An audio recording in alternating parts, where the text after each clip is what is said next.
ఇవాల్టి వార్తలు వాస్తవాల్లో మనతోన్నారు BRS party senior నాయకులు పల్లె రవికుమార్ గౌడ్ గారు. నమస్కారం. రాజకీయ ఆర్థిక విశ్లేషకులు పాపారావు గారు మనకు లైవ్లో జాయిన్ అవుతున్నారు. గుడ్ మార్నింగ్ అండి, వెల్కమ్ టు వార్తలు వాస్తవాలు. రైట్గా ఫీనిక్స్లా తిరిగి లేస్తాం. పార్లమెంటు ఫలితాలు నిరాశపరిచాయి. అయినా కూడా నిరాశ చెందాల్సిన పని లేదు, కుంగిపోవాల్సిన పని లేదు. గత 24 సంవత్సరాల కాలంలో ఎన్నో ఎత్తుపల్లాలు చూసాం. ఇది బీఆర్ఎస్ వర్కింగ్ ప్రెసిడెంట్ కేటీఆర్ గారు పార్టీ శ్రేణులకు ఇచ్చినటువంటి మాట, దిశానిర్దేశం. 2 సార్లు ప్రభుత్వాన్ని ఏర్పాటు చేస్తాం, ఎవరు కూడా కుంగిపోవాల్సిన పని లేదు, మళ్ళీ తిరిగి లేస్తాం, ప్రజల అభిమానాన్ని ఖచ్చితంగా సాధిస్తామనేది కేటీఆర్ గారు పంపించినటువంటి సందేశం. ఎస్ రవికుమార్ గౌడ్ గారు, పార్లమెంటు ఫలితాలు పూర్తిగా నిరాశపరిచాయి. బట్ సరే, అదంతా ఒక ఫేజ్గా మేము భావిస్తాం. ఫీనిక్స్లో డెఫినెట్గా తిరిగి లేస్తామంటూ ఈ పార్టీ వర్కింగ్ ప్రెసిడెంట్ కేటీఆర్ గారు శ్రేణులకు ఇచ్చినటువంటి సందేశం. దీన్ని ఎట్లా నిజం చేయబోతున్నారు? రాజేష్ గారికి, టీ న్యూస్ వీక్షకులకి, ప్యానల్లో ఉన్నటువంటి మిత్రులు పాపారావు గారికి అందరికీ నమస్కారం. Good morning. ఇప్పుడు టీఆర్ఎస్ చరిత్ర పుట్టుకలోనే అణచివేత ఉన్నది. టీఆర్ఎస్ పుట్టుకలోనే అణచివేత ఉన్నది. ఎందుకంటే టీఆర్ఎస్ పార్టీని ఒక తెలంగాణ అనే ఎజెండాకు, తెలంగాణ అనే అస్తిత్వానికి ఒక రాజకీయ రూపంగా ఆవిర్భవించినటువంటి, రాజకీయ వేదిక ఆవిర్భవించినటువంటి పార్టీ టీఆర్ఎస్.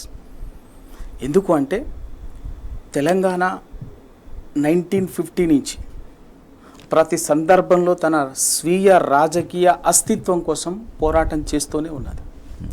ఆ ప్రతి సందర్భంలో ఈ దేశంలో ఉన్నటువంటి పాలకపక్షంగా ఉన్నటువంటి, సుదీర్ఘకాలం పాటు పాలకపక్షంగా ఉన్నటువంటి కాంగ్రెస్ పార్టీ, ఆ కాంగ్రెస్ చుట్టూ ఉన్నటువంటి తెలంగాణ వ్యతిరేక శక్తులు దశాబ్దాలుగా పనిచేస్తూనే ఉన్నాయి.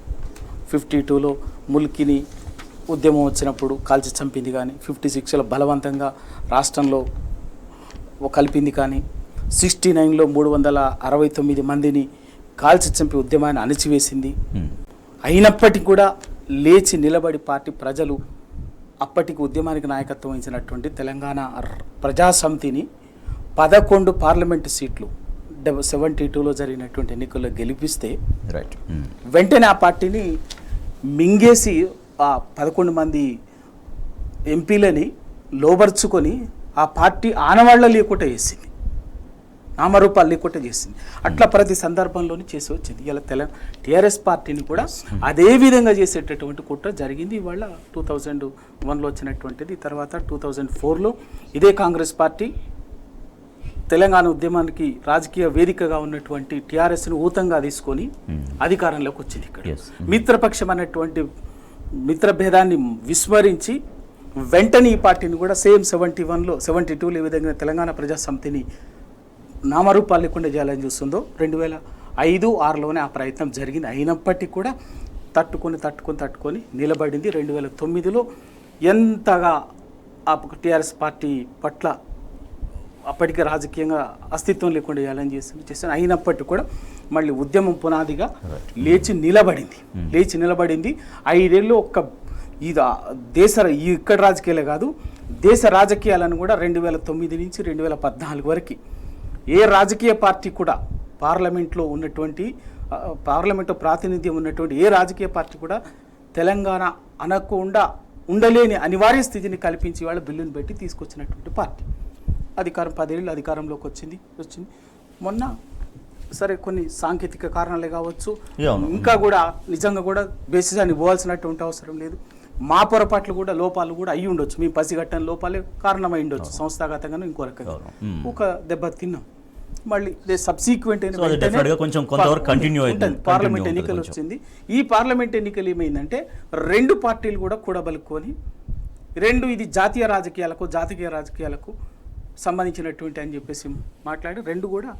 కానీ ఇప్పుడు మీ పార్టీ శ్రేణులకు, కార్యకర్తలకు చాలా భరోసా, ఆత్మస్థైర్యం చాలా అవసరం ఇప్పుడు. సో అది ఇవాటి నుంచో రేపటి నుంచో ఎప్పటి నుంచి ఎట్లా అందించబోతున్నారు? ఖచ్చితంగా. ఎందుకంటే నేపథ్యం అనేది కొంత అవసరం కాబట్టి ఎక్కడి నుంచి ఎట్లా వచ్చింది, ఇన్ని కష్టాలని, ఉత్థాన పతనాల్ని, అణచివేతలని, క్రూరత్వాన్ని, రాజకీయంగా అన్నిటిని తట్టుకొని నిలబడింది కాబట్టి వాళ్ళు ఇది ఒక ప్రత్యేకమైనటువంటి పరిస్థితి. ఖచ్చితంగా ఈ ప్రత్యేక పరిస్థితి మళ్ళీ మా జవసత్వాన్ని కూడగట్టుకోవటానికి, మళ్ళీ మాకున్నటువంటి లోపాలను సవరించుకొని కొత్త జవసత్వాలతోటి తెలంగాణకు నిలబడేటటువంటి ఇవాళ సందర్భం ఒకటి వచ్చింది. బరాబర్ క్యాడరు మిగతాదనేది పార్టీ రాజకీయ, ఎందుకంటే తెలంగాణ స్వీయ రాజకీయ అస్తిత్వానికి ఏకైక వేదిక టిఆర్ఎస్, శ్రీరామరక్ష కేసీఆర్ గారు. అది ఖచ్చితంగా ఒక ఫీనిక్స్ బళ్ళలాగా మళ్ళీ లేచి నిలబడతాం. ఎందుకంటే 24 ఏళ్ళ చరిత్ర అది చెప్పింది. మళ్ళీ వాళ్ళ బరాబర్గా ఇప్పుడు ఇంకా చెప్తున్నా, తెలంగాణ సమాజానికి టీఆర్ఎస్ అవసరము, కేసీఆర్ గారి నాయకత్వం అవసరము, టీఆర్ఎస్ నాయకత్వం అవసరం అనేది బరాబర్ ఈ రోజు నుంచి ఇంకెక్కువ ఉన్నది అన్నది విషయాన్ని నేను చెప్పదు. ఎస్, మాట్లాడదాం. మీరు అన్నారు దాన్ని కంటిన్యూ చేద్దాం. ఎట్లా అవసరం ఉన్నది అనేది నెక్స్ట్ రౌండ్లో మనం మాట్లాడదాం. పాపారావు గారు, ఒక దెబ్బ తగిలిన తర్వాత, మరో గట్టి దెబ్బ తగిలిన తర్వాత ఇప్పుడు వాళ్ళ బీఆర్ఎస్ పార్టీగా ఏమీ ఆలోచించుకోవాల్సినటువంటి అవసరం ఉంది. కేటీఆర్ గారు చెప్పినట్టు ఒక ఫీనిక్స్ పక్షిలా తిరిగి లేస్తామన్నటువంటి ఒక ధైర్యం, ఆత్మస్థైర్యం, ఆ స్ఫూర్తి వాళ్ళ కార్యకర్తలోకి ఎట్లా వెళ్లాల్సిన అవసరం ఉంది. గత 24 సంవత్సరాల్లో చూసినటువంటి ఉత్థాన పతనాలకు, నిన్న వచ్చినటువంటి ఫలితానికి ఇవాళ బీఆర్ఎస్ మళ్ళీ తిరిగి లేచి శక్తి పుంజుకునేటువంటి ఆ సందర్భాలని, ఆ అవకాశాలని ఎట్లా అందిపుచ్చుకోబోతుంది అనుకుంటున్నారు? ఒకటి, టిఆర్ఎస్ అనేది మిగతా అన్ని రాజకీయ పక్షాలను పోలింది కాదు. ఉద్యమ పార్టీగా దానిలో ఉద్యమ స్ఫూర్తి అనేది బాగా మిగిలే ఉంటది. కాబట్టి 10 సంవత్సరాలు ఉద్యమం 10 సంవత్సరాలు పరిపాలించారు. దాని ముందంతా సుదీర్ఘకాలపు ఒక ఉద్యమం చైతన్యం నుంచి వచ్చిన పార్టీ. కాబట్టి ఏంటంటే అధికారంలో లేనంత మాత్రాన దాని స్ఫూర్తి తగ్గుద్ది అనేది, దాని పోరాట పట్టిమ తగ్గుద్ది అనేది పొరపాటు. కాబట్టి ఆ పార్టీకి ఖచ్చితంగా పోరాట పట్టిమ ఉంటుంది. అది నిలబడగలదు అనేది, అది ఉద్యమ పార్టీ కావటం వల్ల నిలబడగలే అవకాశాలు ఎక్కువ ఉంటాయి. ఎందుకంటే కేవలం అది డబ్బు మీదో లేకపోతే ఇంకో దాని మీద కాకుండా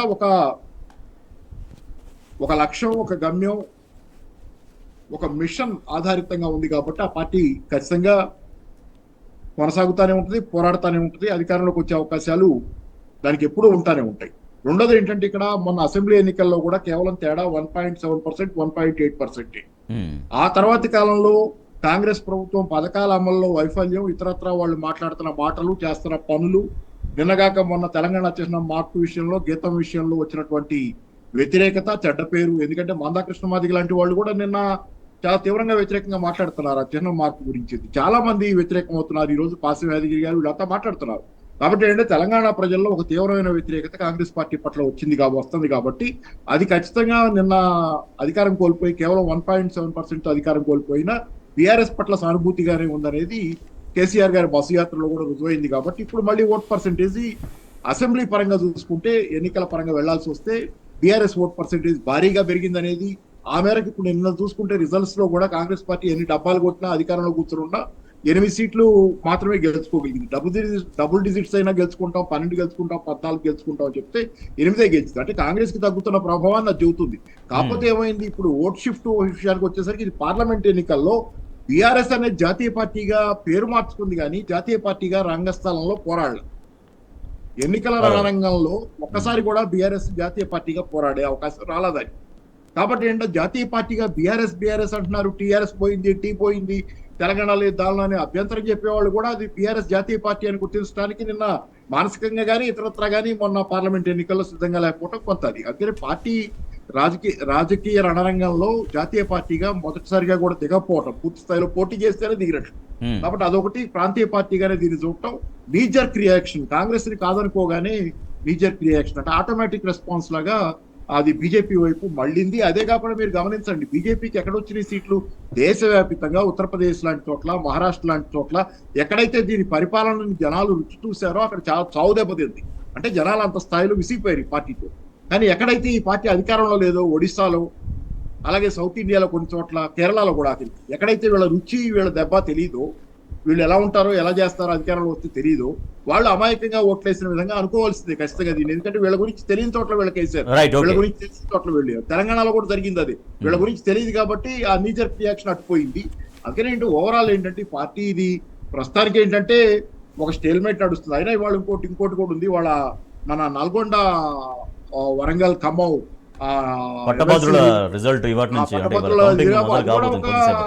ఇండికేటరీ వాళ్ళు ఇవాళ రాబోతుంది కదా రిజల్ట్. నేను అనుకోవటం సానుకూలంగా వచ్చే అవకాశాలు భారీగా ఉండొచ్చు టీఆర్ఎస్ కి. పరిస్థితులు అక్కడ ఆ కాంగ్రెస్ ని సమర్థించినటువంటి ఆయన తీర్మాన్ మల్లన్నకు వచ్చినటువంటి వ్యతిరేకత ఇతరత్ర ఏది చూసుకున్నా ఖచ్చితంగా ఏంటంటే రాకేష్ గారు గెలిచే అవకాశం ఉంది కాబట్టి ఖచ్చితంగా ఏంటంటే ప్రస్తుతానికి ఒక స్టేల్మేట్ నడుస్తుంది. అంత మాత్రాన ఓ పార్టీని అంటే అది కూడా ఉద్యమ పార్టీ 10 సంవత్సరాలు పరిపాలించి ఒక పెద్ద నిర్మాణం తెలంగాణ అంతా వేళ్ళు అనుకున్న పార్టీ అనేది ఖచ్చితంగా ఏంటంటే కమ్బ్యాక్ కావాల్సింది పర్సర్వెన్స్. నేను ఉదాహరణ చెబుతాను, అది మంచిగా చెడా కాసేపు పక్కన పెడితే ఆంధ్రప్రదేశ్ రాష్ట్రంలో కూడా అంత సంవత్సరాల పాటు మధ్యలో పోయి అధికారం అసలు ఏమైపోయిందో పార్టీ అనుకున్న టీడీపీ రావటం కూడా చాలా మందికి ఆ టీడీపీ మాట్లాడదాం, వాటి గురించి మాట్లాడదాం. పాపారావు గారు, రవికుమార్ గారు, జరిగిందేదో జరిగిపోయింది. ఇప్పుడు ఇందాక మీరు అన్నట్టుగా ఇక నుంచి తెలంగాణకు బీఆర్ఎస్ మరింత అవసరం ఉందని అన్నారు. ఎట్లా అవసరం అది? ఎందుకు అంటే ఇవాళ నిజంగా కూడా తెలంగాణ గెలిచింది తెలంగాణ అస్తిత్వము, తెలంగాణ సానుకూల శక్తులు కాదు. అటు అసెంబ్లీ రాజకీయాల్లో కానీ జాతీయ రాజకీయాల్లో కానీ తెలంగాణ వ్యతిరేక శక్తులు. వాళ్ళు ముసుగు ఏదన్నా వేసుకోవచ్చు కాక వాళ్లకు తెలంగాణ అంటే ప్రేమ లేదు, తెలంగాణ అంటే సానుకూలత లేదు. ఎందుకంటే నరేంద్ర మోడీ గారు, అమిత్ షా గారు 2014 నుంచి తెలంగాణ ప్రతి సందర్భంలో కూడా తెలంగాణ పట్ల విషం గక్కినట్టేనే మాట్లాడిండ్రు. తల్లిని చంపి బిడ్డను తీసిండ్రు, తల్లిని చంపి బిడ్డను తీసిండ్రు, పార్లమెంటు గేట్లు మూసేసి మొత్తం లైట్లు బంద్ చేసి అన్ని బంద్ చేసి తెలంగాణని ఇచ్చిండ్రు అని చెప్పేసి ప్రతి సందర్భంలో విషపూరితంగానే తక్కువ చేసి తెలంగాణ ఉద్యమాన్ని తక్కువ చేసి మాట్లాడినటువంటి వ్యక్తులు నరేంద్ర మోడీ గారు, అమిత్ షా గారు. తెలంగాణకు అది మాట్లాడటమే కాదు, గడిచిన 10 సంవత్సరాల్లో తెలంగాణకు పార్లమెంటు సాక్షిగా ఇచ్చినటువంటి ఏ ఒక్క విభజన హామీని కూడా నెరవేర్చలేటటువంటి అది బీజేపీ. దానికి పోగా ఇప్పుడు కొత్తగా ఉన్న పార్లమెంటు ఎన్నికలకు ముందే, అసెంబ్లీ ఎన్నికలకు ముందే వాళ్ళు ఒకటి ఏం చేస్తున్నారు, కర్ణాటక, తమిళనాడు కోసం గోదావరి జలాన్ని, తెలంగాణలో ఉన్నటువంటి తెలంగాణకు జీవాధారగా ఉన్నటువంటి గోదావరి జలాన్ని తీసుకుపోయి కావేరితో అనుసంధానం చేసి అక్కడికి తరలించకపోయేటటువంటిది వాళ్ళ దగ్గర ఒక కుట్ర ఉన్నది. దాన్ని రేపు ఎవరు మాట్లాడాలి? దాన్ని రేపు ఇది జరిగింది అనుకోండి, భవిష్యత్తులో వెంటనే ప్రభుత్వం ఏర్పడిన తర్వాత అది ఎజెండాగా వస్తుంది, రాజకీయ ఎజెండా, జాతీయ రాజకీయాల్లో భాగంగా దాన్ని తీసుకొస్తారు. రేపు దాన్ని ఎవరు నిలువరించాలి, దాన్ని రేపు ఎవరు అడ్డుకోవాలి, ఎవరు మాట్లాడాలి? ఇక్కడ తెలంగాణ ఎంపీలు ఎవరు మాట్లాడరు? కాంగ్రెస్ పార్టీ అక్కడ అధికార పార్టీ, కర్ణాటకలో కాంగ్రెస్ అధికార పార్టీ, తమిళనాడులో ఉంటుంది కావేరీ జలాలు. ఇక్కడ వీళ్ళు గొంతెత్తిరు అనుకోండి, అక్కడ వాళ్ళు కాంగ్రెస్ పార్టీ మా తెలంగాణ కాంగ్రెస్ పార్టీ ఎంపీలు బ్రహ్మాండంగా కావేరీ జలాల్ని కర్ణాటక తీసుకురాకుండా అడ్డుకుంటున్నారు. కరెక్ట్, అది మాకు వద్దు కావేరీ జలాలని అంటారు కర్ణాటక కాంగ్రెస్ పార్టీ నాయకత్వం, ప్రభుత్వం కానీ ఎంపీ కాంగ్రెస్ అక్కడి ఎంపీలు కానీ అనలేరు కదా. అక్కడ ఇక్కడ బ్యాలెన్స్ చేసుకొని మాట్లాడాలి. కానీ రేపు మాట్లాడగలిగేటటువంటిది ఏకైక పార్టీ టీఆర్ఎస్. ఇది 20 సంవత్సరాల చరిత్ర చెప్పింది కదా. తెలంగాణ అస్తిత్వానికి సంబంధించి, తెలంగాణ ప్రయోజనానికి సంబంధించి సందర్భం వచ్చినప్పుడు నిటారుగా నిలబడి కొట్లాడిన ఏకైక రాజకీయ పార్టీ టీఆర్ఎస్. ఇవాళ అందరూ మేము ఇచ్చినాము, మేము కూడా మద్దతు ఇచ్చినామని చెప్పేసి మాట్లాడుతున్నారు. తెలంగాణ రాష్ట్ర సందర్భంలో ఏ పరిస్థితుల్లో ఇచ్చిండ్రు? ఈ తెలంగాణ ఉద్యమ నేపథ్యంలో టీఆర్ఎస్ పార్టీ సృష్టించినటువంటి అనివార్యత నేపథ్యంలో వీరంతా కూడా ప్రజలు మిమ్మల్ని రాజకీయ గ్రామాల నుంచి మీరు రాజకీయ క్షేత్రం నుంచి మీ పార్టీలను తరుముతున్నప్పుడు అనివార్యంగా గత్యంతరం లేక తెలంగాణ వైపు మీరు వచ్చినటువంటి వాళ్ళే, తెలంగాణకు మద్దతు ఇచ్చినటువంటి వాళ్ళే. అంతేకాని మీకు ప్రేమపూర్వకంగా కానీ, మీకు తెలంగాణ పట్ల కన్సర్న్తో కానీ మీరు తెలంగాణ రేపు ఏపీతో ఇప్పుడు ఆల్రెడీ ఎన్డీఏ గవర్నమెంట్లో చంద్రబాబు నాయుడు గారు కీలకంగా ఉంటారు. చంద్రబాబు నాయుడు కీలకంగా ఉంటారు అనేది మనకు అర్థమైపోయింది నిన్నటితోటి. రేపు ఇదే కృష్ణా జలాలకు సంబంధించి ఇదే గోదావరి కంటే కూడా ఏపీతో ఎక్కువగా సమస్య వచ్చేది కృష్ణా జలాలు. కింది నుంచి మనకున్నటువంటి ఎక్కడి నుంచి ప్రతి స్టేజ్లో శ్రీశైలం దగ్గర నుంచి నాగార్జున సాగర్ దగ్గర కానీ, పులిచింతల దగ్గర కానీ 3. ఎందుకంటే కృష్ణానది మొదలైన దగ్గర నుంచి తెలంగాణలో ప్రవేశించడం, జూరాల దగ్గర మొదలైన దగ్గర నుంచి చివరి ప్రాంతమైనటువంటి పులిచింతల వరకు ఒక సరిహద్దు రేఖలాగానే లెఫ్ట్కు తెలంగాణ ఉంటుంది, రైట్కు ఆంధ్ర ఉంటుంది, ఆంధ్ర రాయలసీమ ఉంటుంది. దాంతో కృష్ణానది పొడవున సమస్యలు ఉంటాయి. ఆ ప్రాజెక్టుల మీద ఇప్పటికే నాగార్జున సాగర్ సంబంధించి మనకు జరుగుతూనే ఉన్నది గొడవ, శ్రీశైలం సంబంధించి గొడవ జరుగుతూనే ఉన్నది. ఆ సందర్భం వచ్చినప్పుడు ఇప్పటికీ ఎవరు నిలబడాలి? ఇదే కాంగ్రెస్ పార్టీ నిలబడుతుందా? ఇదే బీజేపీ పార్టీ ఏకపక్షంగా తెలంగాణ ఎజెండా కోసం, తెలంగాణ ప్రయోజనాల కోసం నిష్పక్షపాతంగా నిలబడి కొట్లాడుతుందా? ఏపీ గవర్నమెంట్ కేవలం సింపతి చెప్పాల్సిందే తప్ప. రైట్. అటువంటి సందర్భంలో ఏదైనా కూడా రేపు కావేరీ అంశం రావచ్చు, ఇప్పుడు కృష్ణా జలాలకు సంబంధించి రావచ్చు, మళ్ళీ రేపు కొత్త మడత పేసి ఇంకేమైనా పెడితే పోలవరం అటువంటి ఇష్యూస్కి సంబంధించినటువంటి రావచ్చు, ఇంకేదైనా కూడా పెట్టేసి హైదరాబాద్లో మళ్ళీ ఇంకేదో కొత్త పంచాయతీ పెట్టేటటువంటి అవకాశం ఉంటుంది. ఇప్పటికే ఒకవైపున హైదరాబాద్ని కేంద్రపాలిత ప్రాంతం చేయాలనేటువంటి కుట్ర కూడా ఒకవైపున జరుగుతుంది. ఇటువంటి ఇష్యూస్ అన్నీ వచ్చినప్పుడు నిలబడగలిగేటటువంటి పార్టీ, నిలబడే పార్టీ, కొట్లాడే పార్టీ ఓన్లీ టీఆర్ఎస్. పేరు బీఆర్ఎస్ అయి ఉండొచ్చు, కానీ తెలంగాణ రాజకీయ అస్తిత్వము పునాదిగా, నేపథ్యంగా, కేంద్రీకృతంగా పనిచేసే పార్టీ టీఆర్ఎస్. ఖచ్చితంగా తెలంగాణ ఆత్మతో పనిచేసేటటువంటి party only TRS, only BRS, KCR గారే నాయకుడు. కాబట్టి వాళ్ళ ఖచ్చితంగా ఇవన్నీ భవిష్యత్తులో చాలా ప్రధానమైనటువంటి సమస్యలు వచ్చే అవకాశం ఉంది. కాబట్టి వాటన్నిటి కోసము తెలంగాణ ప్రజల్ని వాటన్నిటిని తెలంగాణ కోసం నిలబడగాలి. కాబట్టి టీఆర్ఎస్ అవసరం అనేది రేపు పెరిగింది. రైట్. మనం బ్రేకింగ్ న్యూస్ చూస్తున్నాం. మొన్న జరిగినటువంటి ఉమ్మడి వరంగల్, ఖమ్మం, నల్గొండ పట్టభద్రుల ఎమ్మెల్సీ ఓటింగ్ సంబంధించిన కౌంటింగ్ అనేది స్టార్ట్ అవుతుంది. ఉదయం ఇప్పుడు 8 గంటలకు కావస్తుంది కాబట్టి ఇప్పుడు ఆల్రెడీ కౌంటింగ్ ప్రక్రియ స్టార్ట్ అయింది. ఓట్లను అక్కడ ఎన్నికల సిబ్బంది కట్టలు కడుతున్నారు.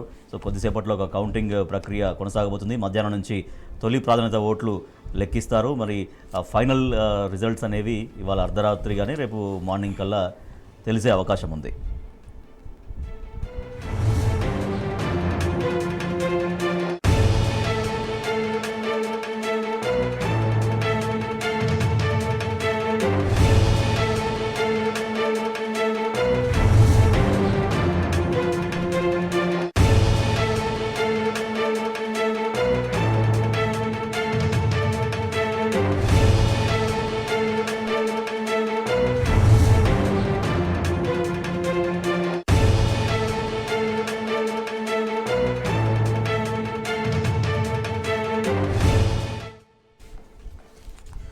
రైట్. మొన్న జరిగిన ఉమ్మడి వరంగల్, ఖమ్మం, నల్గొండ పట్టభద్రుల ఎమ్మెల్సీ స్థానానికి ఉప ఎన్నికకు సంబంధించినటువంటి కౌంటింగ్ ప్రక్రియ మొదలవుతుంది. అక్కడ సిబ్బంది కట్టలు కడుతున్నారు, ఓట్ల బ్యాలెట్ పేపర్లు కట్టలు కడుతున్నారు. మధ్యాహ్నం నుంచి తొలి ప్రాధాన్యత ఓట్ల లెక్కింపు స్టార్ట్ కాబోతుంది. రేపు మార్నింగ్ కల్లా లేదంటే అర్ధరాత్రి కల్లా తుది ఫలితం వచ్చే అవకాశం. రైట్. అది ఉమ్మడి వరంగల్, ఖమ్మం, నల్గొండ పట్టభద్రుల ఎమ్మెల్సీ స్థానానికి జరిగిన ఉప ఎన్నిక కౌంటింగ్ ప్రక్రియ మొదలైంది. మధ్యాహ్నం నుంచి తొలి ప్రాధాన్యత ఓట్లు లెక్కించబోతున్నారు. ఎస్ పాపారావు గారు, మనం డిస్కషన్లోకి వెళ్దాం. ఏపీలో చాలా వరకు అంచనాలు జరిగినాయి. కొంతమంది కూటమి వస్తున్నారు, కొంతమంది వైఎస్ జగన్మోహన్ రెడ్డి వస్తున్నారు. సార్, రకరకాల అంచనాలు జరిగినాయి, ఇవన్నీ వ్యక్తమైనాయి. బట్ ఏపీలో ఏం జరిగింది? అనూహ్యంగా అంత అటువంటి ఫలితము ఎట్లా వచ్చింది? అదొకటైతే కమింగ్ డేస్లో ఆంధ్రప్రదేశ్కి, తెలంగాణకి ఇష్యూస్లో ఎట్లా ఉండే అవకాశం ఉంది, ఏం జరిగే అవకాశం ఉంది అనేది? ఏపీలో పర్సర్వెన్స్ అంటే వాళ్ళు మొంటి పట్టు వదలకుండా, తొణకుండా బెడకుండా నిలబడ్డ తీరు ఒకటి, దానివల్ల నెగ్గుకు రాగలిగారు, ఈరోజు విజయాన్ని సాధించగలిగారు. రెండోది ఏంటంటే ఓవరాల్ గా జగన్ ఆయన సంక్షేమం ఖచ్చితంగా దాన్ని అప్రిషియేట్ చేయాల్సిందే, కానీ అడ్మినిస్ట్రేషన్ అనే దానిలో లోపాలు భారీగా ఉన్నాయండి. ఇది ఒకటి. అదిను కక్ష సాధింపు అనేది జనాల స్థాయిలోకి పోయింది. కక్ష సాధింపు మామూలు జనాల మీద కూడా కొంత అక్కడ లోకల్ ఉన్న లీడర్లు, వాళ్ళ పైనీర్ పత్రికలు కూడా ఒక వ్యాసంలో స్థానికంగా కూడా ఉన్న అక్కడ చిన్న వాళ్ళని మామూలు జనాలను కూడా ఇబ్బంది పెట్టినటువంటిది. అది మనం ఇక్కడ ఎట్లాంటిది చూడము. అసలు తెలంగాణలో మనం అట్లాంటిది వినలేదు, చూడలేదు. అది అట్లాంటిది తెలంగాణ ఆంధ్రప్రదేశ్ లో వైసీపీ నాయకులు చేశారనేది, ఇట్లాంటివన్నీ పనిచేసి ఓడిపోయారు, అయిపోయింది. అయితే నేను అనేది ఏంటంటే రేపు పొద్దున ఆంధ్రప్రదేశ్ లో అయితే సీఎం చంద్రబాబే కాబట్టి ఆయన ఎన్డీఏ కూటమిలో ఉంటారని ఇప్పటికైతే అనుకోవాలి. రకరకాల వార్తలు వస్తున్నాయి. ఏదో కాంగ్రెస్ వాళ్ళు చెప్పేది ఏంటంటే మా వైపు వస్తారు ఆయన అన్నట్లుగా మాట్లాడుతున్నారు. కాంగ్రెస్ నాయకులు కూడా చాలా మంది, నాకు తెలిసి అయితే పెద్ద నాయకులు కూడా 2-3 ఇట్లాగే మాట్లాడటం, మీడియాలో రావటం అన్ని జరుగుతున్నాయి. కాబట్టి అయితే ప్రస్తుతానికి ఎన్డీఏలో ఉంటారనుకునేటట్లయితే ఇక్కడ ఏమవుద్ది మీకంటే ఆంధ్రప్రదేశ్ లో ఎన్డీఏ కూటమి తెలంగాణలో కాంగ్రెస్ ఉన్నట్లు. సరే, విభజన సమస్యలు అపరిష్కృతంగా ఉన్నాయి ఇప్పటికీ. ఎందుకంటే కేంద్రంలో ఉన్న బీజేపీ ప్రభుత్వం ఈ 10 ఏళ్లు ఏమాత్రం సహకరించలే ఎవరికి. విభజన సమస్యలు అలాగే అట్టిపెట్టింది.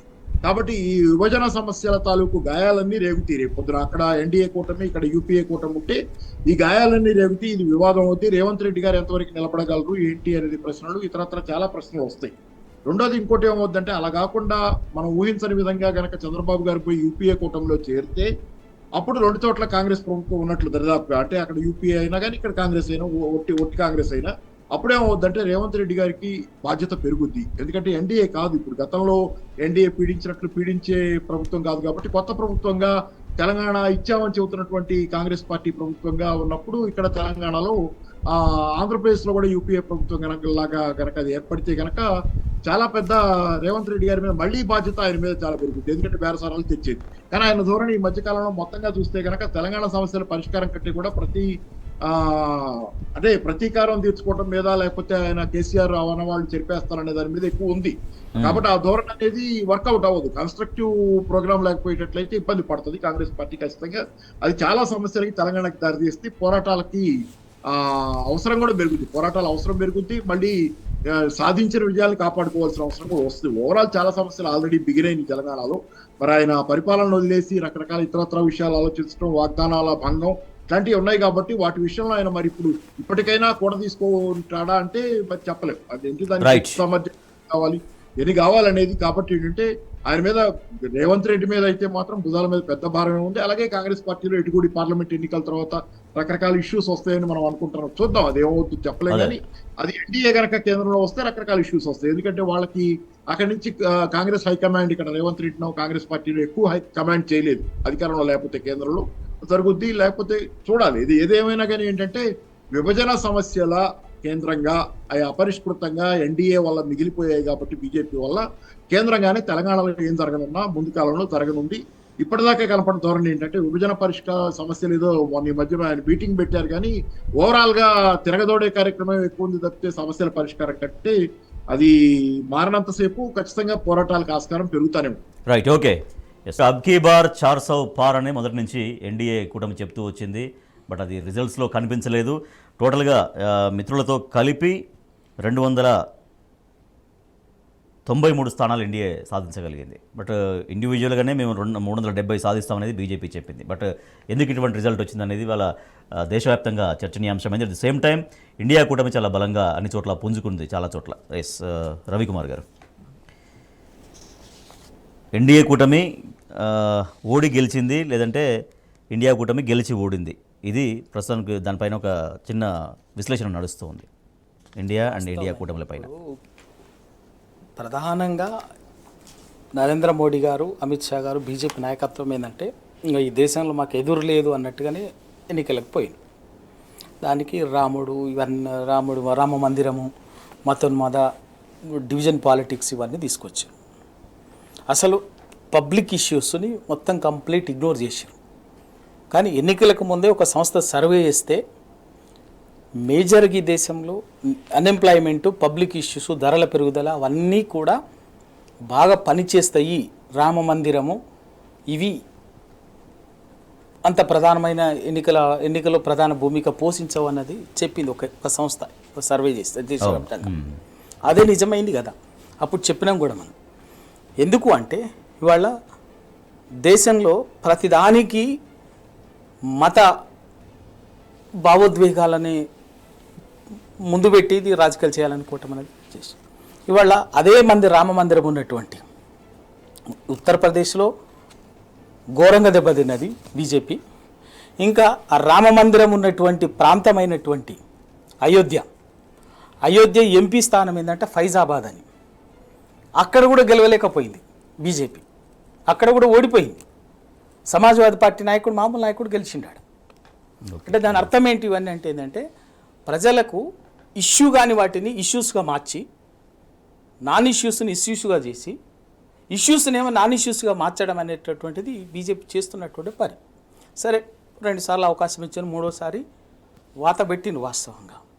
ఎట్ ది సేమ్ టైం ప్రత్యామ్నాయ రాజకీయంగా ఉన్నటువంటి జాతీయంగా ఇండియా కూటమి అనేది ఆ ప్రజల ఆకాంక్షలకు అనుగుణంగా రీచ్ కాలేకపోయింది. ఎందుకంటే అది కూడా ఆ పబ్లిక్ ఇష్యూస్ అండ్ ఎజెండాస్ని పట్టుకొని అవును. అంతగా ఫైట్ చేసింది ఎక్కడా లేదు. ఇదే కాంగ్రెస్ పార్టీ అప్పుడు జిఎస్టీకి సంబంధించి కరోనాకు సంబంధించి నడుస్తున్నప్పుడు అచేతనంగా ఉండిపోయింది.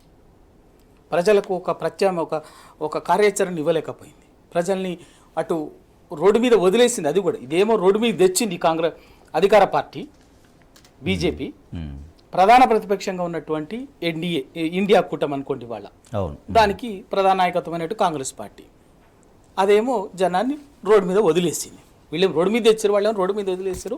జనం చావుకు వాళ్ళకు వాళ్ళ కర్మకు వాళ్ళకు వదిలేసారు తప్ప చేయలేదు.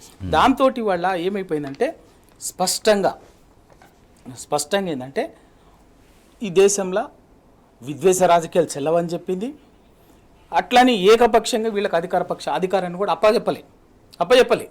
మీరు కూడా ఇది కాదు మీ పద్ధతి, ఇంకా ప్రజలకు పనిచేయాలి, సమాజం కోసం పనిచేయాలనేటువంటి దాన్ని ఇచ్చి చాలా స్పష్టంగా తేలిపోయింది.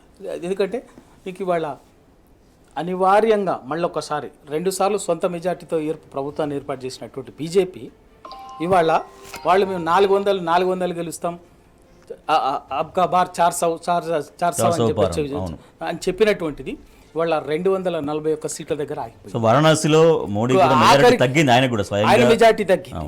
ఆయన మెజార్టీ తగ్గింది. నీకు ఎక్కడైతే వాళ్ళు ప్రధానంగా అధికార పక్షంగా ఉన్నటువంటి రాష్ట్రాల్లోనేమో దెబ్బతిన్నారు. కొత్త ప్రాంతాల్లో వచ్చింది ఈసారి వాళ్ళు. కొత్త ప్రాంతాల్లో ఒకవైపు ఒరిస్సాలో కానీ, మన తెలంగాణలో 4 ప్లేస్లో 8 కానీ, అట్లాగే కేరళలో 1 సీట్ వచ్చింది. అట్లా కొత్త ప్రాంతాల్లో వచ్చింది. కానీ అంతకుముందు వాళ్ళ చేతుల్లో ఉన్నటువంటి అన్ని చోట్ల దెబ్బతిన్నారు.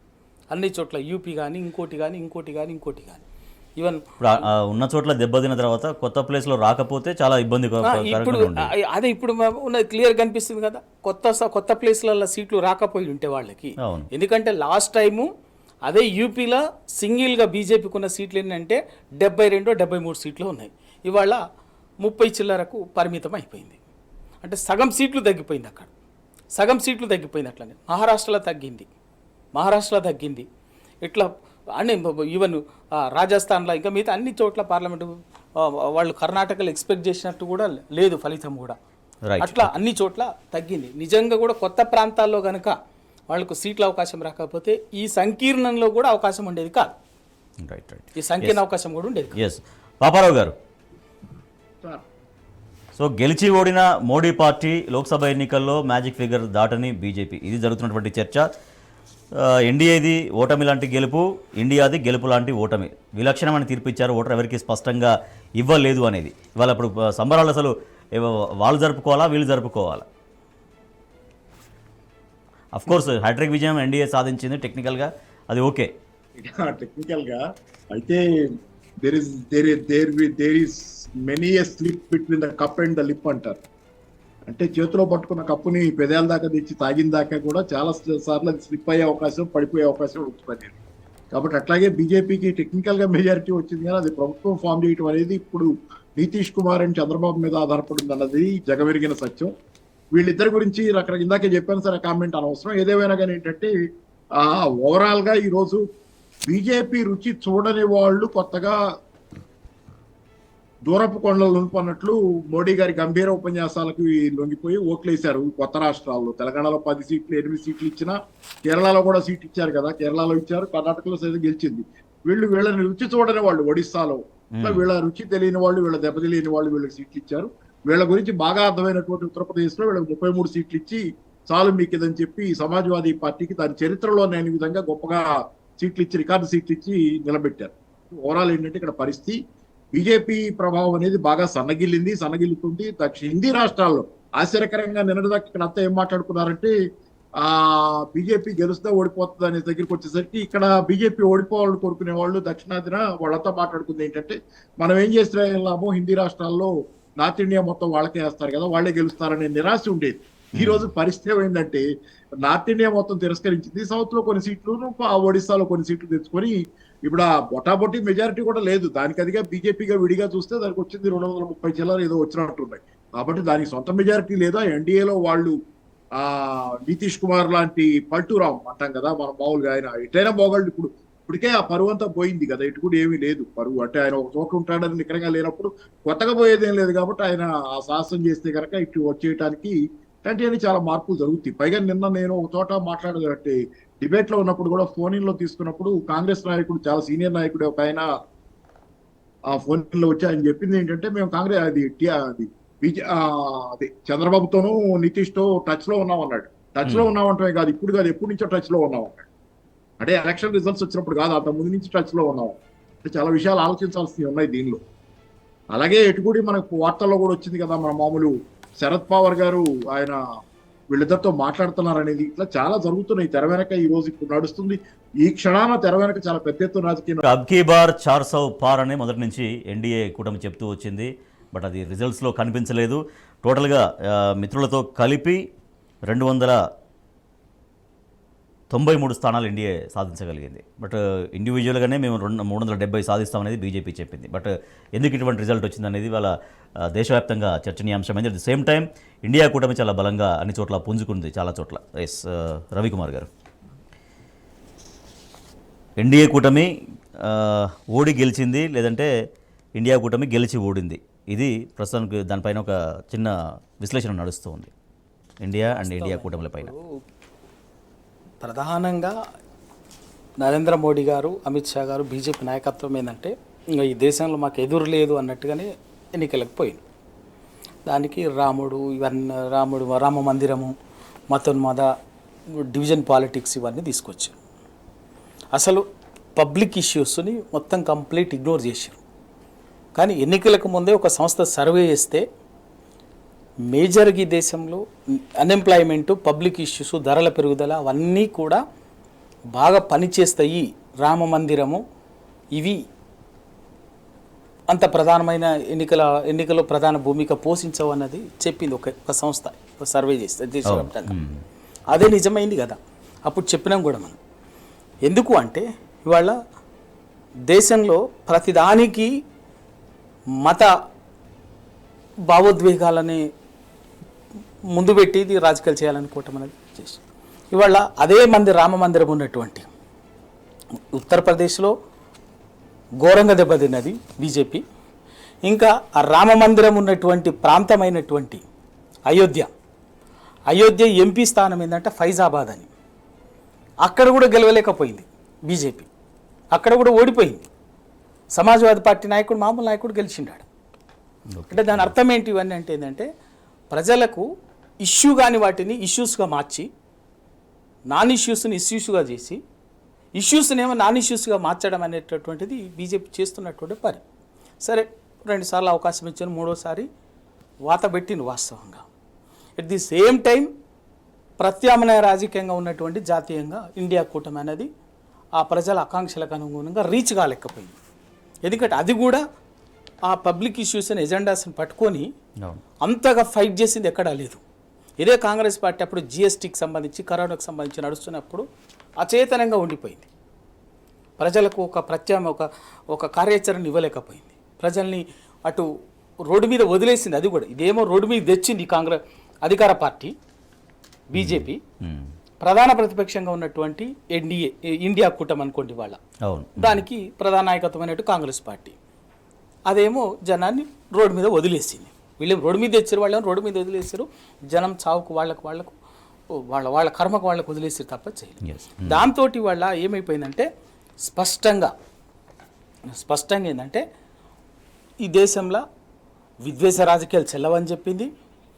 అట్లని ఏకపక్షంగా వీళ్ళకి అధికారాన్ని కూడా అప్పచెప్పలే. మీరు కూడా ఇది కాదు మీ పద్ధతి, ఇంకా ప్రజలకు పనిచేయాలి, సమాజం కోసం పనిచేయాలి అనేటువంటి దాన్ని ఇచ్చి చాలా స్పష్టంగా తేలిపోయింది. ఎందుకంటే మీకు ఇవాళ అనివార్యంగా మళ్ళొకసారి 2 సార్లు సొంత మెజార్టీతో ప్రభుత్వాన్ని ఏర్పాటు చేసినటువంటి బీజేపీ ఇవాళ వాళ్ళు మేము 400 గెలుస్తాం, అబ్కా బార్ 400 అని చెప్పినటువంటిది ఇవాళ 241 సీట్ల దగ్గర ఆగిపోయింది. వారణాసిలో మోడీ ఆయన మెజార్టీ తగ్గింది. నీకు ఎక్కడైతే వాళ్ళు ప్రధానంగా అధికార పక్షంగా ఉన్నటువంటి రాష్ట్రాల్లోనేమో దెబ్బతిన్నారు, కొత్త ప్రాంతాల్లో వచ్చింది ఈసారి వాళ్ళు. కొత్త ప్రాంతాల్లో ఒకవైపు ఒరిస్సాలో కానీ, మన తెలంగాణలో 4 ప్లేస్లో 8 కానీ, అట్లాగే కేరళలో ఒక సీట్ వచ్చింది. అట్లా కొత్త ప్రాంతాల్లో వచ్చింది. కానీ అంతకుముందు వాళ్ళ చేతుల్లో ఉన్నటువంటి అన్ని చోట్ల దెబ్బతిన్నారు. అన్ని చోట్ల యూపీ కానీ ఇంకోటి కానీ ఈవెన్ ఇప్పుడు ఉన్న చోట్ల దెబ్బతిన్న తర్వాత కొత్త ప్లేస్లో రాకపోతే చాలా ఇబ్బంది ఇప్పుడు అదే ఇప్పుడు ఉన్నది క్లియర్ కనిపిస్తుంది కదా. కొత్త ప్లేస్లలో సీట్లు రాకపోయి ఉంటే వాళ్ళకి. అవును. ఎందుకంటే లాస్ట్ టైము అదే యూపీలో సింగిల్గా బీజేపీకి ఉన్న సీట్లు ఏంటంటే 72-73 సీట్లు ఉన్నాయి. ఇవాళ 30 చిల్లరకు పరిమితం అయిపోయింది. అంటే సగం సీట్లు తగ్గిపోయింది అక్కడ. అట్లనే మహారాష్ట్రలో తగ్గింది. ఇట్లా అని ఈవెన్ రాజస్థాన్లో ఇంకా మిగతా అన్ని చోట్ల పార్లమెంటు వాళ్ళు కర్ణాటకలో ఎక్స్పెక్ట్ చేసినట్టు కూడా లేదు ఫలితం కూడా. అట్లా అన్ని చోట్ల తగ్గింది. నిజంగా కూడా కొత్త ప్రాంతాల్లో కనుక వాళ్ళకు సీట్ల అవకాశం రాకపోతే ఈ సంకీర్ణంలో కూడా అవకాశం ఉండేది కాదు. ఈ సంకీర్ణ అవకాశం కూడా ఉండేది కాదు. ఎస్ పాపారావు గారు, సార్ సో గెలిచి ఓడిన మోడీ పార్టీ లోక్సభ ఎన్నికల్లో మ్యాజిక్ ఫిగర్ దాటని బీజేపీ, ఇది జరుగుతున్నటువంటి చర్చ. ఎన్డీఏది ఓటమి లాంటి గెలుపు, ఇండియాది గెలుపు లాంటి ఓటమి. విలక్షణమని తీర్పు ఇచ్చారు. ఓటర్ ఎవరికి స్పష్టంగా ఇవ్వలేదు అనేది. ఇవాళ ఇప్పుడు సంబరాలు అసలు వాళ్ళు జరుపుకోవాలా వీళ్ళు జరుపుకోవాలా? అఫ్కోర్స్ హ్యాట్రిక్ విజయం ఎన్డీఏ సాధించింది టెక్నికల్గా, అది ఓకే. టెక్నికల్గా అయితే there is many a slip between the cup and the lip అంటారు. అంటే చేతిలో పట్టుకున్న కప్పుని పెదాల దాకా తెచ్చి తాగిన దాకా కూడా చాలా సార్లు అది స్లిప్ అయ్యే అవకాశం, పడిపోయే అవకాశం ఉంటుంది. కాబట్టి అట్లాగే బీజేపీకి టెక్నికల్ గా మెజారిటీ వచ్చింది, కానీ అది ప్రభుత్వం ఫామ్ చేయడం అనేది ఇప్పుడు నితీష్ కుమార్ అండ్ చంద్రబాబు మీద ఆధారపడింది అన్నది జగమెరిగిన సత్యం. వీళ్ళిద్దరి గురించి రకరకాల ఇందాకే చెప్పాను సార్, కామెంట్ అనవసరం. ఏదేమైనా కానీ ఏంటంటే ఓవరాల్ గా ఈ రోజు బీజేపీ రుచి చూడని వాళ్ళు కొత్తగా దూరపు కొండలు నుంపన్నట్లు మోడీ గారి గంభీర ఉపన్యాసాలకు లొంగిపోయి ఓట్లేశారు. కొత్త రాష్ట్రాల్లో తెలంగాణలో 10 సీట్లు 8 సీట్లు ఇచ్చినా కేరళలో కూడా సీట్ ఇచ్చారు కదా, కేరళలో ఇచ్చారు, కర్ణాటకలో సైతం గెలిచింది. వీళ్ళని రుచి చూడని వాళ్ళు ఒడిస్సాలో, వీళ్ళ రుచి తెలియని వాళ్ళు, వీళ్ళ దెబ్బ తెలియని వాళ్ళు వీళ్ళకి సీట్లు ఇచ్చారు. వీళ్ళ గురించి బాగా అర్థమైనటువంటి ఉత్తరప్రదేశ్ లో వీళ్ళకి 33 సీట్లు ఇచ్చి చాలు మీకు ఇదని చెప్పి సమాజ్వాదీ పార్టీకి దాని చరిత్రలో లేని విధంగా గొప్పగా సీట్లు ఇచ్చి, రికార్డు సీట్లు ఇచ్చి నిలబెట్టారు. ఓవరాల్ ఏంటంటే ఇక్కడ పరిస్థితి బీజేపీ ప్రభావం అనేది బాగా సన్నగిల్లుతుంది. హిందీ రాష్ట్రాల్లో ఆశ్చర్యకరంగా నిన్నటిదాకా ఇక్కడ అంతా ఏం మాట్లాడుకున్నారంటే బీజేపీ గెలుస్తా ఓడిపోతుంది అనే దగ్గరికి వచ్చేసరికి ఇక్కడ బీజేపీ ఓడిపోవాలని కోరుకునే వాళ్ళు దక్షిణాదిన వాళ్ళంతా మాట్లాడుకుంది ఏంటంటే మనం ఏం చేస్తే లాభం, హిందీ రాష్ట్రాల్లో నార్త్ ఇండియా మొత్తం వాళ్ళకే వేస్తారు కదా, వాళ్ళే గెలుస్తారనే నిరాశ ఉండేది. ఈ రోజు పరిస్థితి ఏమైందంటే నార్త్ ఇండియా మొత్తం తిరస్కరించింది, సౌత్ లో కొన్ని సీట్లు, ఒడిస్సాలో కొన్ని సీట్లు తెచ్చుకొని ఇప్పుడు ఆ బొటాబొట్టి మెజారిటీ కూడా లేదు. దానికి అదిగా బీజేపీగా విడిగా చూస్తే దానికి వచ్చింది 230 చిల్లర ఏదో వచ్చినట్టున్నాయి. కాబట్టి దానికి సొంత మెజారిటీ లేదా. ఎన్డీఏలో వాళ్ళు నితీష్ కుమార్ లాంటి పల్టూరామ్ అంటాం కదా మనం మామూలుగా, ఆయన ఎటైనా పోగలడు. ఇప్పటికే ఆ పరువు అంతా పోయింది కదా, ఇటు కూడా ఏమీ లేదు పరువు. అంటే ఆయన ఒక చోట ఉంటాడని నికరంగా లేనప్పుడు కొత్తగా పోయేదేం లేదు. కాబట్టి ఆయన ఆ సాహసం చేస్తే కనుక ఇటు వచ్చేయటానికి అంటే చాలా మార్పులు జరుగుతాయి. పైగా నిన్న నేను ఒక చోట మాట్లాడదంటే డిబేట్ లో ఉన్నప్పుడు కూడా ఫోన్ ఇన్ లో తీసుకున్నప్పుడు కాంగ్రెస్ నాయకుడు, చాలా సీనియర్ నాయకుడు ఒక ఆయన ఆ ఫోన్ ఇన్ లో వచ్చి ఆయన చెప్పింది ఏంటంటే మేము కాంగ్రెస్ అది చంద్రబాబుతోనూ నితీష్ తో టచ్ లో ఉన్నాం అన్నాడు. టచ్ లో ఉన్నామంటే కాదు, ఇప్పుడు కాదు, ఎప్పటి నుంచో టచ్ లో ఉన్నాం అన్నాడు. అంటే ఎలక్షన్ రిజల్ట్స్ వచ్చినప్పుడు కాదు, అంత ముందు నుంచి టచ్ లో ఉన్నాం. అంటే చాలా విషయాలు ఆలోచించాల్సినవి ఉన్నాయి దీనిలో. అలాగే ఎటుకూడి మనకు వార్తల్లో కూడా వచ్చింది కదా, మన మామూలు శరద్ పవార్ గారు ఆయన వీళ్ళిద్దరితో మాట్లాడుతున్నారు అనేది. ఇట్లా చాలా జరుగుతున్నాయి తెర వెనక. ఈ రోజు ఇప్పుడు నడుస్తుంది, ఈ క్షణాన తెర వెనక చాలా పెద్ద ఎత్తున రాజకీయం నడుస్తుంది. కాబట్టి అయినా కానీ ఒకవేళ ఎన్డీఏ అధికారంలోకి వచ్చినా ఎవరు వచ్చినా ఏంటంటే ఒకటి, వాళ్ళు ప్రజానుకూలంగా పరిపాలించగలిగితే, ప్రజారంజకంగా మంచి కామన్ మినిమం ప్రోగ్రామ్ ఆ యూపీఏ 1లో కొంచెం ఉంది కదా, అది ఆ టైప్ లో వెళ్తే అది కొంత నిలబడేది ఉంటుంది. కానీ లేకపోయేటట్లయితే కనుక ధోరణి మార్చుకోకపోతే ఈ రోజు వచ్చే ప్రభుత్వం చాలా బలహీనంగా ఏ క్షణాన్నైనా కూలిపోయే అవకాశాలు ఉన్నట్టు. కానీ అంటే కత్తి మీద సాములాగే నడుస్తుంది ఎవరికైనా కుదిర ప్రభుత్వాలు ఎవరున్నా. అందుకని ఏంటంటే ప్రజలు ఏం చేశారు, ఇప్పుడు మోడీ గారి అప్రతిహతమైనటువంటి తిరుగులేని అధికారాలకి చెక్ పెట్టారు. చెక్ పెట్టి కాస్త కంట్రోల్లో ఉండండి అని చెప్పి రాజకీయ నాయకులందరికీ ఒక హెచ్చరిక చేశారు. స్వయంగా ఆయన మెజారిటీ కూడా తగ్గింది అక్కడ వారణాసి. తగ్గటం మామూలుగా తగ్గటం కాదు అది. అందుకని ఫస్ట్ రౌండ్ లో అయితే ఆయన వెనకబడి ఉన్నాడు ఒక దశలో. రైట్. దాంతోపాటు ఒడిశా విషయం తీసుకుంటే అక్కడ దాదాపుగా 2 దశాబ్దాలుగా ఉన్నటువంటి ఆయన నవీన్ పట్నాయక్ గారి శకం ముగిసింది. సో దాని గురించి డిస్కస్ చేసుకోవచ్చు. అంటే ఆయన లోకల్ కాదనేది, ఆయనకి ఒడియా భాష రాదనేది నవీన్ పట్నాయక్ గారికి ఇట్లాంటి పాపం ఆయనకి రాకపోవచ్చు. కానీ ఆయన పరిపాలన అయితే గొప్పగానే చేశారు. చాలా ఇదిగా చేశారు, స్థానికమైన పరిపాలన అన్నారు. మరి బీజేపీది స్థానికమైన పరిపాలన ఎలా అవుతుంది? బీజేపీది గుజరాత్ కి ఓరియంటెడ్ పరిపాలన దేశం అంతా ఇస్తా, ఒడిస్సాలో మాత్రం స్థానికులు అంటే స్థానిక ఫేసెస్ ఉంటాయి, కానీ కమాండ్స్ అన్ని గుజరాత్ నుంచో ఢిల్లీ నుంచో వస్తాయి అనేది మనం చూస్తాం కదా. అందుకని ఏంటంటే ఆ మాటల మీద ఇతరత్ర యాంటీ ఇన్కంబెన్సీ ఉంటుందిగా, 20 ఏళ్ళు వెళ్ళిన తర్వాత ఉండేది సహజంగా ఉంది. కాబట్టి ఆయన కొంచెం దెబ్బతిన్నారు. ఆయన కూడా ఒక పాఠం, బీజేపీతో సేల్ అయిన చాలా మంది కూడా ఇది ఒక పాఠం. ఎందుకంటే వాళ్ళు మీరు ఎంత స్నేహంగా ఉన్నా, ఎంత అభిమానంగా వాళ్ళతో కలిసి 100% ప్రయాణం చేసినా, మీరు ఎంత వాళ్ళకి సాయం చేసినా మిమ్మల్ని మాత్రం వాళ్ళు either you have to be BJP or zero. మిమ్మల్ని మాత్రం వదిలిపెట్టరు అనేది ఒడిశా నవీన్ పట్నాయక్ ఒక పెద్ద పాఠం. ఆయన ఆశాంతం బీజేపీని కాదనకుండా అలాగే ప్రయాణం చేశాడు, బిల్లుల్లో ఓట్లేయడం దగ్గర నుంచి అన్ని. కానీ బీజేపీ చౌదెబ్బ తీయడానికి ప్రయత్నం చేసింది కదా, అన్ని తీసింది కూడా ఆఖరికి. కాబట్టి ఏంటంటే బీజేపీ స్వభావంలోనే కొంత ఏదో ఇది రైట్. ఓకే పాపారావు గారు, BJP right, yes, okay, right. చివరిగా రవికుమార్ గారు, కేంద్రంలో ఇంకా అయితే దోబూచులాట జరుగుతుంది. బట్ ఎన్డీఏకి సరే కొంతవరకు మెజారిటీ ఉన్నప్పటికీ కూడా ఏమైనా జరగవచ్చు అంటున్నారు. అది జరుగుతుందా లేదా తెలియదు. బట్ ఫైనల్గా తెలంగాణ పాలిటిక్స్ అనేది ఎట్లా ఉండే అవకాశం ఉంది? తెలంగాణ రాష్ట్ర అభివృద్ధి కోసం ఏం జరగాల్సిన అవసరం ఉంది? కేంద్రంలో ఎవరు ఎట్లా ఉన్నా కూడా కేంద్రంకి తెలంగాణకు రావాల్సినటువంటి హక్కుల విషయంలో, సాధించాల్సినటువంటి ఇంకా అనేక వనరుల విషయంలో ఎట్లా ఉన్న వాళ్ళు ఇప్పుడు ముందుకు వెళ్లాల్సిన అవసరం ఉంది? ఒకటి, కేంద్రంలో అయితే ఇప్పుడు పాపారావు గారు చెప్పినట్టు చివరి నిమిషం వరకు దోబూచులాట ఉంది. ఏమైనా జరగవచ్చు. ఎన్డీఏ ప్రభుత్వమే ఏర్పాటు చేస్తుందన్న గ్యారంటీ ఏం లేదు. ప్రమాణ స్వీకారం చేసేంత వరకు చివరి నిమిషం వరకు ఏమైనా జరగవచ్చు. అదొకటి. ఈ పరిస్థితుల్లో ఎందుకంటే ఈ పరిస్థితుల్లో తెలంగాణ కాంటెక్స్ట్ అన్నది ఒకటి. తెలంగాణ ఏమైందంటే, సరే తెలంగాణ ప్రజలు కూడా ఒక మంచి అవకాశాన్ని మిస్ అయినట్టే. ఎందుకంటే సరే ఈ మాట చెప్తే ఇంకో రకంగా అర్థం చేసుకున్నా పర్వాలేదు, కానీ ఎందుకంటే ఈ సంకీర్ణ రాజకీయాల్లో ఇవాళ తెలంగాణ కనుక, తెలంగాణ అస్తిత్వంతో కూడినటువంటి మనం టీఆర్ఎస్ ఒక 5-6 సీట్లు లేదా అనుకున్నట్టుగానే 9-10 సీట్లు గెలిచి ఉంటే ఇవాళ తెలంగాణకు ఇంకో రకంగా ఉండేది ప్రయోజనం. ఎందుకంటే ఇప్పుడు ఉన్నటువంటి గెలిచినటువంటి ఇద్దరు బీజేపీ కానీ వాళ్ళు కానీ అసలు ఇక వాళ్ళకి ఇప్పుడు తెలంగాణ సబ్జెక్టు కాదు, తెలంగాణ ప్రయారిటీనే కాదు, ఇక తెలంగాణ ఎజెండా ప్రయారిటీ కాదు, కేవలం పార్టీ డైరెక్షన్ ప్రకారంగా అటు ఇటు పనిచేసుకోవడం తప్ప ఇంకా వేరే ఇంకేం లేదు. ఈ కాంటెక్స్లో ఖచ్చితంగా కూడా ఏమైందంటే, ఒకవైపు చంద్రబాబు నాయుడు కానీ ఇంకోవైపు ఇంకెవరో కానీ ఏం జరుగుతుందంటే, తెలంగాణకు ప్రయోజనాలకు సంబంధించి వాళ్ళ ప్రయోజనాలు రాబట్టుకునే క్రమంలో తెలంగాణ మీద ఏదో చేసే ప్రయత్నం ఏదో చేయబోతారు ఇక్కడ దీన్ని.